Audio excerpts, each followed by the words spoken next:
Hello guys, I am निकी और आप देख रहे हैं अपने YouTube channel IQ students point.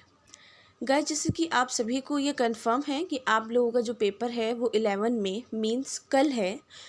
आज के लिए मैंने आप लोगों की इम्पॉर्टेंट क्वेश्चन की सीरीज़ रखी है ताकि अब आप रिवीजन करो ना तो वो उस क्वेश्चन के बिहाफ पे रिवीजन अपनी कर सको। ठीक है। हमारी मेन सब्जेक्ट वो है MPP, मॉडर्न पॉलिटिकल फ़िलासफ़ी। इसका ही पेपर कल आप लोगों का है, means political science honours 6 semester के बच्चों का। ठीक है। जैसे कि आपको पता है कि इसकी क्लासेस मैंने आप लोगों को दी हैं, रेगुलर दी हैं। और अगर जो लास्ट की यूनिट बचती है उसको बिल्कुल मत घबराओ, आप क्वेश्चन सीरीज़ देखो और वो भी यूनिट मैं आपको पेपर से पहले दे दूँगी। बिल्कुल घबराने वाली बात नहीं है। ठीक है, उसको बस दिमाग में बिठा लो कि किसने क्या क्या चीज़ बोली है और बस दैट्स इट। बाकी तो अपने पास से ही लिखना होता है। आप कॉलेज में एक एक चीज़ रट के थोड़ी जा सकते हैं, इतना ज़्यादा लिखना पड़ता है। तो पहले हम क्वेश्चन आंसर्स देख लेते हैं। उससे पहले मैं एक चीज़ और डाउट क्लियर कर देती हूँ आपका। आप लोगों को अगर कि मतलब पेपर में क्या डॉक्यूमेंट्स लेके जाने हैं, क्या क्या चीज़ें हम वहाँ लेके जा सकते हैं, वो सारी चीज़ें कंफर्म करनी हैं तो उसका लिंक, वीडियो का लिंक मैं डिस्क्रिप्शन में दे देती हूँ। एंड सेकंड थिंग, अगर आप लोगों को आंसर राइटिंग चेक करनी है कि हम कैसे आंसर अपना लिख सकते हैं, तो उस वीडियो का भी लिंक मैं डिस्क्रिप्शन में आपको प्रोवाइड कर रही हूँ। आप अपने वो दोनों वीडियोज़ बाकी के कोर्स के फ्रेंड्स के साथ शेयर करना, चाहे वो BA ऑनर्स का हो या BCom ऑनर्स का हो। ठीक है, या BA प्रोग्राम का बच्चा हो। क्वेश्चंस देखते हैं। Let's start. सबसे पहला क्वेश्चन देखो, मैंने आप लोगों के प्रीवियस 10 ईयर और थोड़े से और पीछे के क्वेश्चंस मिलाकर बहुत इंपॉर्टेंट क्वेश्चंस सामने रखे हैं जो 100% आने के चांसेस होते हैं। ठीक है, देखो बहुत सारे बच्चे ये सोचते हैं कि यार 4 यूनिट्स में से 1-2 छोड़ भी दे दो, कोई देखो यार 4 ही तो यूनिट्स हैं। अब 4 यूनिट्स में से भी आप वो 2-3 यूनिट्स छोड़ दोगे तो फिर पेपर किस चीज़ का दोगे, ये भी तो सोचो। तो पहला क्वेश्चन है आपका, रूसो की सामान्य इच्छा को स्पष्ट कीजिए। जनरल विल सीधा सीधा पूछा गया है। अच्छा, ये जो है आपका मेन क्वेश्चन है।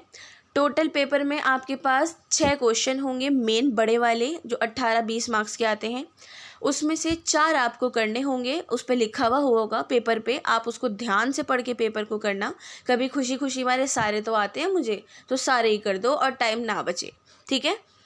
फिर जो हमारे शॉर्ट नोट होते हैं उसमें से 4 में से 2 शॉर्ट नोट करने होते हैं, तो वहाँ पर वो भी लिखा हुआ होगा कि कितने शॉर्ट नोट करने हैं, क्या करना है, किस में से कितने करने हैं। तो वो चीज़ आप पहले क्वेश्चन पेपर पे यही चीज़ पढ़ना। उसके बाद पेंसिल या पेंसिल से ही मैं बोलूँगी, पेन यूज़ मत करना। क्वेश्चन पेपर पे पेंसिल से टिक लगा देना कि हाँ मुझे ये क्वेश्चन आते हैं और मैंने ये क्वेश्चन करने हैं। बाकी तो आंसर राइटिंग वाली वीडियो मैंने आपको बता रखा है कि कैसे आपको क्या करना है। रूसो की जनरल विल जो है सीधे पूछी हुई है। आंसर आपको लिखना कैसे है, रूसो का इंट्रोडक्शन लिखना है, रूसो का बताने के बाद सीधा आपको उसकी जनरल विल बतानी है। That's it. इस क्वेश्चन में और नहीं घूमना है, सीधा सीधा जो पूछा गया है उसको जवाब दे दो। घूमोगे तो मार्क्स कट होने के चांसेस हो जाते हैं। नेक्स्ट है आपका, आधुनिक नारीवादी चिंतन की शुरुआत मैरी वॉलस्टोनक्राफ्ट की कृतियां हैं, स्पष्ट कीजिए। ठीक है, ये आपको मैंने मैरी वॉलस्टोनक्राफ्ट में पढ़ा रखा है। A vindication of rights of women जो है, जो उन्होंने 1792 में लिखी थी, वो वाली बुक महिलाओं की एक तरीके से नारीवादी चिंतन का एक वो माना जाता है महत्वपूर्ण बिंदु। लेकिन उस चीज़ के साथ मैंने आपको ये भी पढ़ा रखा है कि सबसे पहली हमारी नारीवादी विचारक सिमोन द बोबुआर हैं, जिन्होंने द सेकंड सेक्स 1949 पुस्तक लिखी है। ठीक है, ये वाली चीज़ को आंसर में मेंशन ज़रूर करना। टीचर देखते ही पता लगा लेगा कि बच्चे ने पढ़ाई करी है, क्योंकि ये चीज़ मैं आपकी बहुत पहले से क्लियर कर रही हूँ कि 6 सेमेस्टर बेसिक नॉलेज का होता है। टीचर बच्चे की नॉलेज देखता है, इसलिए क्वेश्चंस घूमे फिरे हुए आते हैं कि बच्चा डीप जाकर उस चीज़ को डिस्क्राइब कर सके। नेक्स्ट है आपका, स्वतंत्रता पर मिल के विचारों का वर्णन कीजिए। स्वतंत्रता, इसका मतलब है मिल की, उन्होंने सीधी सीधी ऑन लिबर्टी के बारे में पूछा है। पुस्तक जो है उनकी ऑन लिबर्टी 1859 वाली, उसको आपको यहाँ पर लिखना है। ठीक है, उसको यहाँ पर लिखना है और बात बिल्कुल ख़त्म हो जाएगी। बस वही वाली बात है, सेम आपको मिल का इंट्रोडक्शन देना है। इंट्रोडक्शन के बाद आपको स्वतंत्रता पर जो मिल के विचार हैं उनको स्पष्ट कर देना है। नेक्स्ट क्वेश्चन है आपका, महिलाओं की पराधीनता पर मिल के विचार।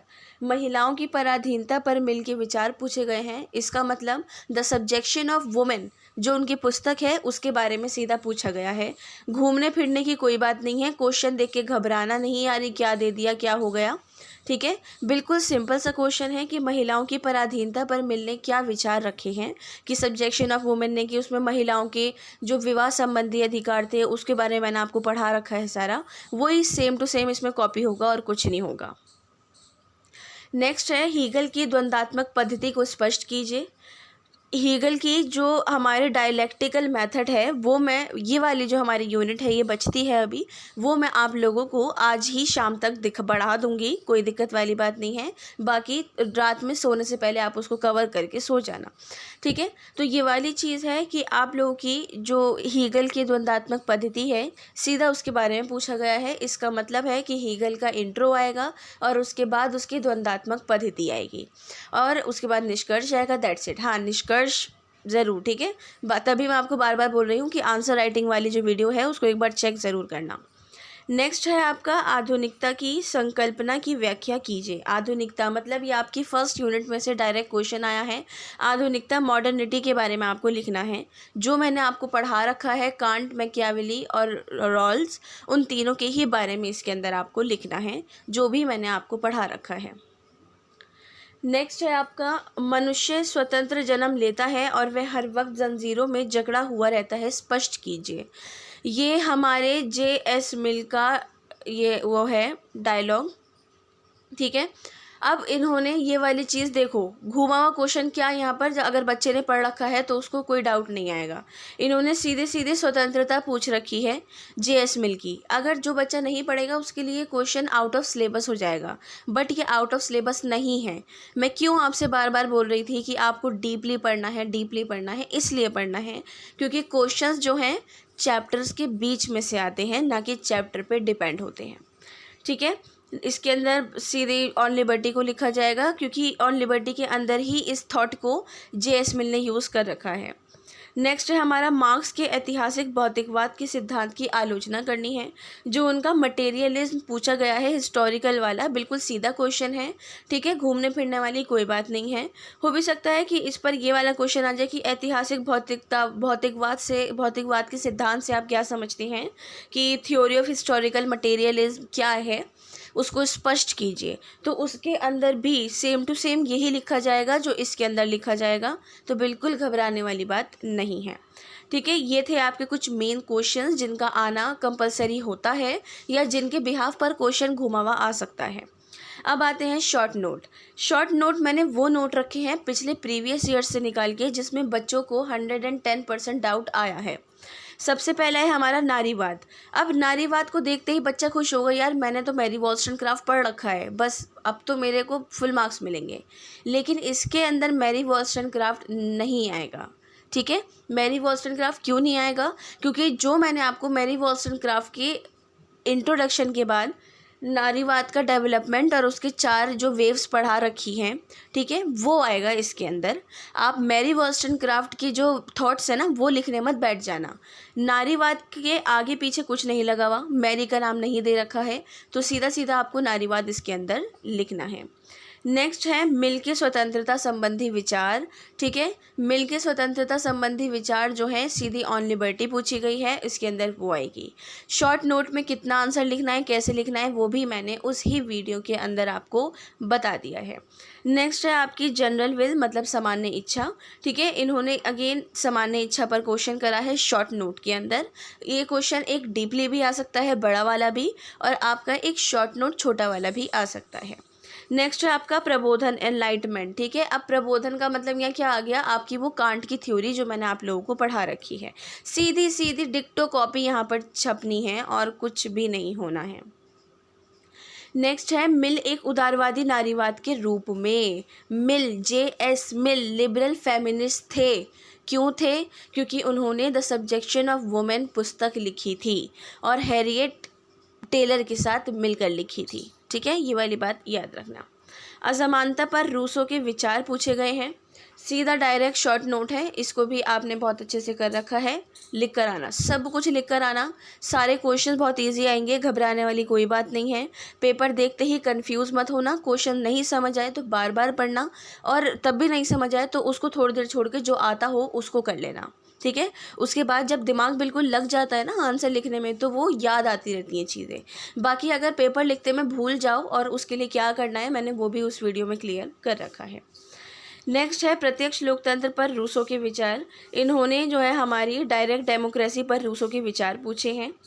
ठीक है, ये थे आपके शॉर्ट नोट्स, ये थे आपके मेन क्वेश्चंस। सारे इंपॉर्टेंट क्वेश्चन मैंने आपको बता दिए मॉडर्न पॉलिटिकल फिलॉसफी के। होप सो कि आप लोगों का कल का पेपर बहुत अच्छा जाए। मेरी तरफ से और मेरी पूरी टीम की तरफ से आप सभी को बेस्ट ऑफ लक। बिल्कुल बेफिक्र होकर पेपर करना। पेपर के अंदर कुछ भी टफ़ नहीं होता। अगर जिस बच्चे ने पढ़ाई करी है उसके लिए बिल्कुल भी कोई भी चीज़ टफ़ नहीं होगी। ठीक है, तो आप लोग तो पढ़ाई कर ही चुके हो, क्लासेस आप सभी ने अटेंड करी है, तो कोई दिक्कत वाली बात नहीं है। बाकी कोई और क्वेश्चन है आपके पास तो वो मुझसे कमेंट या टेलीग्राम पे आप पूछ लो कि मैम इस क्वेश्चन के अंदर क्या आना है क्या नहीं आना है। मैंने अभी तक बहुत सारे बच्चों के डाउट्स क्लियर करे हैं रिगार्डिंग क्वेश्चंस, सो वो भी मैं आपके क्लियर कर दूँगी। ठीक है, सो मैं अगेन यही वाली बात बोलूँगी, आप लोग जाकर पहले आंसर राइटिंग की और क्या क्या डॉक्यूमेंट्स परचेज़ करने हैं वो सभी आप एक बार देख लो पेपर में जाने से पहले। Okay students, so thanks for the watching and again best of luck all.